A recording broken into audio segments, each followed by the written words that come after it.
Kisah ini terjadi 15 tahun yang lalu. Sebut saja namaku Melati.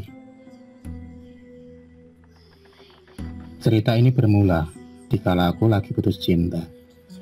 Putus pas lagi sayang-sayangnya. Saat itu aku diputus oleh pacarku. Sebut saja namanya Anton.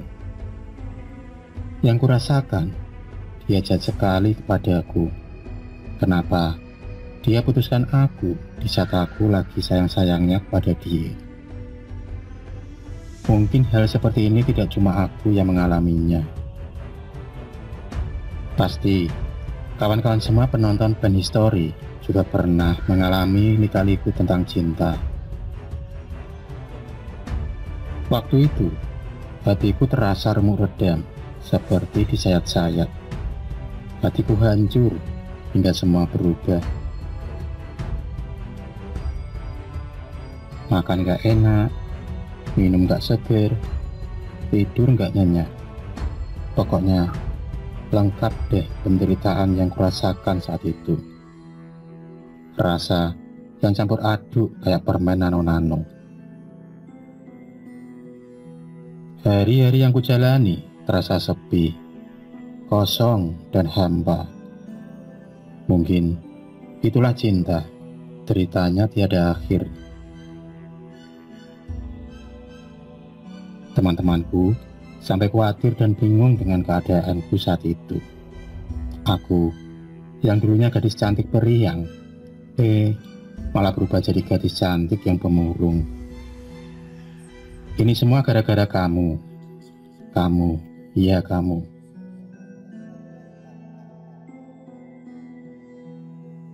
Waktu pun terus berlalu, hingga stres yang kurasakan seolah beban berat menumpuk. Melihat hal ini, temanku berinisiatif mengajakku ke dukun.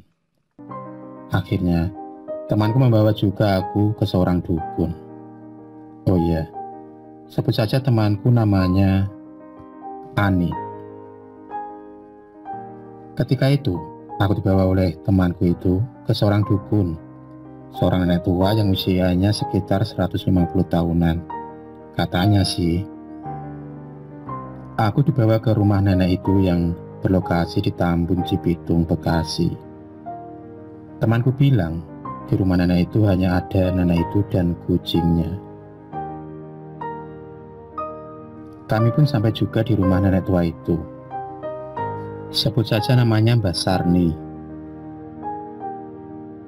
Saat kami berdua sampai di sana, yang kulihat sebuah gubuk kecil yang agak aneh. Dan benar, aku melihat ada beberapa ekor kucing yang sedang berkeliaran di sana. Kami pun melangkah menuju ke pintu gubuk Mbah Sarni. Kemudian, temanku segera mengetuk pintu gubuk Mbah Sarni. Mbah.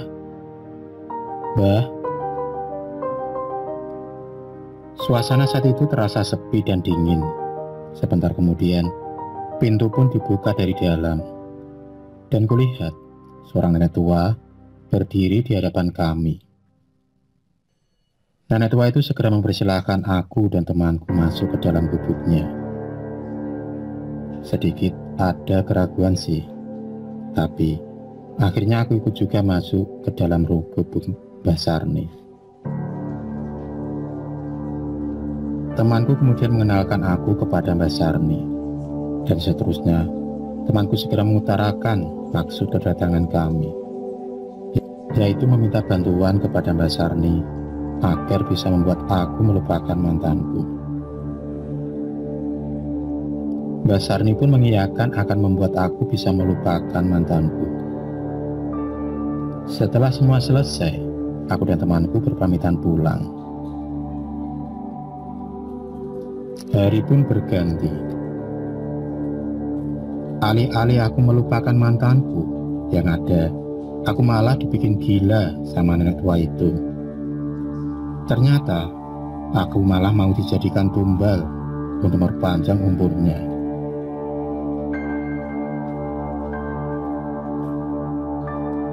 Dari situ pikiranku mulai kacau, kelakuanku mulai aneh, dan aku tidak mau makan nasi lagi. Malah, aku minta makannya kembang kandil dan susu setiap hari. Suatu hal yang aneh dan janggal kedengarannya. Tapi, ini nyata dan fakta yang kualami kala itu. Hari pun terus berganti, dan kelakuanku tambah aneh. Aku juga sering mendengar bisikan-bisikan aneh saat malam tiba, yang membuat aku tidak bisa tidur. Suara-suara aneh itu selalu muncul dan hadir setiap malam. Suara-suara aneh dan tak kupahami.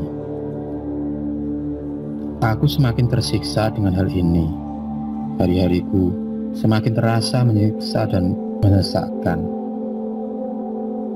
Entah kapan semua ini akan berakhir.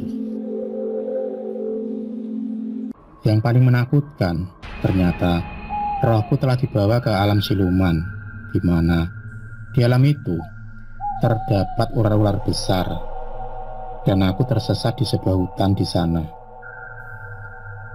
Saat itu, aku merasakan aku tengah berjalan sendirian di dalam gelapnya malam dan lebatnya hutan. Di kanan kiriku, semak-semak belukar yang tinggi menjulang. Aku melangkah dan terus melangkah. Terdengar suara-suara binatang malam yang menakutkan. Suasana semakin ngeri dan menakutkan. Dan entah apa yang terjadi, tiba-tiba tubuhku berada di dalam sebuah gua dan aku tergantung di sana. Kulihat aku dijaga oleh para siluman ular yang besar dan menakutkan. Yang kurasakan saat itu adalah sebuah ketakutan yang luar biasa. Luar biasa ngerinya. Usut punya usut, ternyata aku sedang berada dalam kerajaan gaib siluman ular. Rupanya aku mau dijadikan putri ular. Otomatis aku mau dijadikan sebagai tumbal.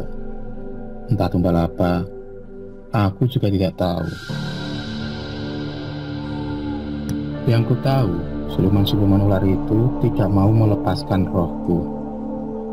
Aku pun terperangkap di tengah para siluman ular yang mengerikan. Yang peka dan tahu keanehan itu adalah ibuku. Kemudian, ibuku segera memanggil seorang ustadz atau kiai untuk mengetahui keadaanku. Ibu dan Pak Ustadz pun sampai juga di rumah.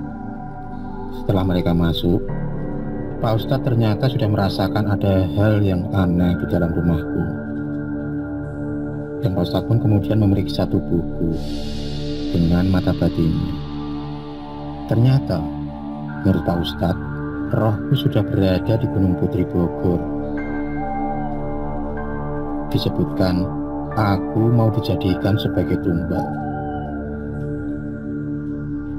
Pak Ustadz kemudian mulai berusaha untuk mengobatiku. Menurut Pak Ustadz, siluman ular penunggu Gunung Putri tidak mau melepaskan rohku.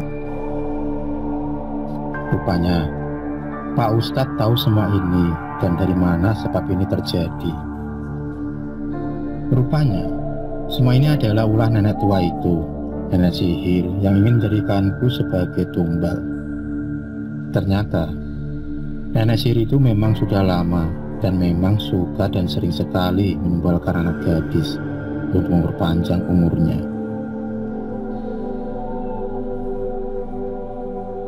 Akhirnya perang dan adu kesaktian antara Pak Ustadz dan Mbak Sarni pun tak terelakkan lagi. Dengan kekuatan jarak jauh dan mata batin, mereka berdua bertempur adu kesaktian. Tak ayal, dua kekuatan yang berbeda aliran dan berseberangan itu pun bertemu. Pak Ustadz yang beraliran putih dan nenek sihir itu yang beraliran ilmu hitam. Ilmu hitam nenek sihir itu pun juga tidak main-main tingginya. Namun, kebaikan pasti akan mengalahkan kejahatan. Perang keduanya sangat sengit, Saling adu kekuatan supranatural terasa sangat menegangkan. Hingga akhirnya nenek sihir itu pun kalah. Ia pun terpental dengan kerasnya dan muntah darah. Darah keluar dari mulutnya. Nenek tua itu pun jatuh dan tewas seketika dengan kondisi yang mengerikan. Saat itu, rohku masih terjebak dalam dunia siluman ular. Dan siluman ular penghuni Gunung Putri rupanya tidak mau melepaskan rohku kembali. Pak Ustadz harus bertarung lagi dengan siluman penghuni Gunung Putri itu. Dan entah bagaimana ceritanya, Pak Ustadz berhasil mengalahkan siluman ular itu. Akhirnya rohku pun dapat kembali ke ragaku. Sekitar 2 mingguan lebih, Pak Ustadz mengobati, dan atas izin Allah, aku pun berangsur sembuh. Semua anggota keluarga sangat senang dan bahagia makan kesembuhanku. Tak lupa, aku mengucapkan terima kasih kepada Pak Ustadz, dan terutama kepada Allah Subhanahu wa Ta'ala yang telah mengizinkan aku untuk sembuh. Pak Ustadz berpesan, jaga sholatnya, terutama sholat 5 waktu yang wajib bagi umat muslim. Jangan suka melamun dan selalu hadapi segala masalah dengan mengembalikannya kepada Allah Subhanahu wa Ta'ala. Ingat, selalu ingat kepada Allah di setiap waktu dan kondisi, karena Allah yang maha segalanya, dan semua ini tak lepas dari izin Allah dan ketentuan Allah Subhanahu wa Ta'ala. Pelajaran yang dapat kuambil adalah, jika ingin sesuatu atau menghadapi sesuatu, mintalah dan berdoa hanya kepada Allah Subhanahu wa Ta'ala, jangan yang lain. Dan hanya kepada Allah tempat untuk berlindung dan minta pertolongan. Itulah kisah nyata yang kualami 15 tahun yang lalu.